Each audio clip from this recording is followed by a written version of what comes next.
Tom Piazza, Brass Roots Part 2. All right. Did it look good? Do we need to do it right there?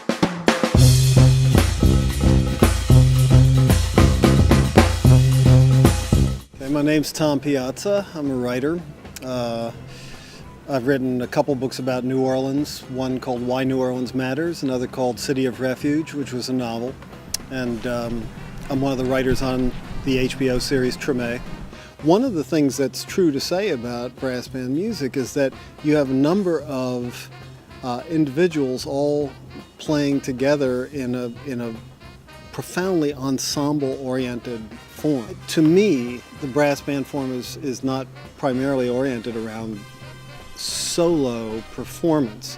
And after all, solo performance usually entails a very active and articulate intelligence expounding and an audience listening. I think the essence of the brass band and second line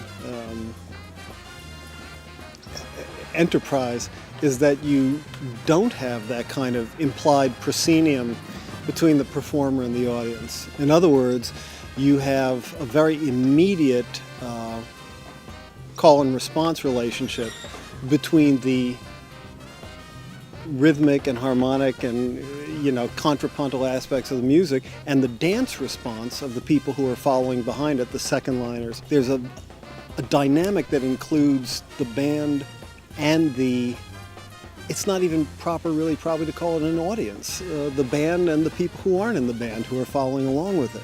I convinced the New York Times to send me to New Orleans for Jazz Fest so I could interview Dr. John about his new book. I came down and interviewed him. It was a fantastic interview. He was so much fun to talk to, as you know. And one of the things he said to me, man, I wish I could really do a good Dr. John impersonation, but I probably shouldn't risk it. But he said, when you go to see like one of these bands like Refuge, at the Glass House or one of these places, it's like everybody in the audience is part of the band. And that's really true.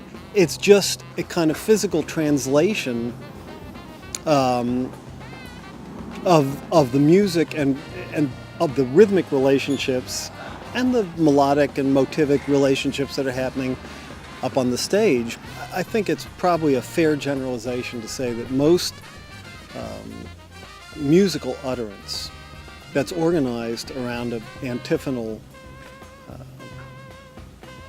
way of playing, whether it's vocal music or instrumental music or percussive music, has its roots in a religious ritual situation. Most call and response comes out of ritual, and the essence of ritual is to short circuit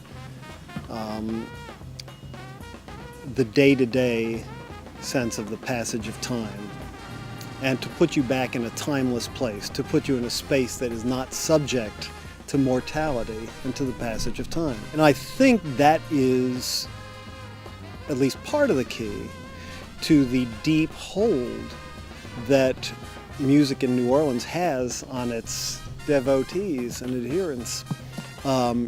It has a very deep ritual structure that goes beyond or beneath levels of,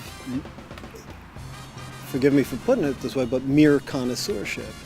It goes to the root of life experience and one's sense of being in the world. A call and response sensibility, I keep saying this, it might be worth, illustrating it, but a call and response sensibility is just so deeply encoded in not just jazz music, but more or less all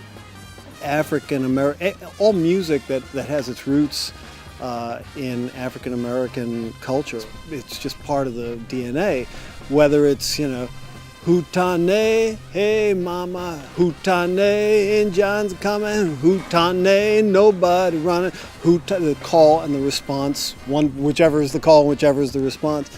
And a lot of times it becomes very hard to distinguish between the call and response. So I think that's just something that you find everywhere, and it has something to do, and of course it's hard to quantify these things really in absolute terms, but it has much to do with the relationship between the individual,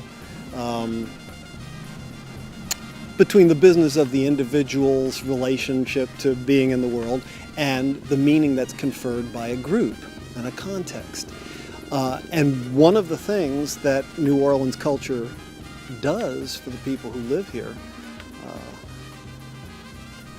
is place a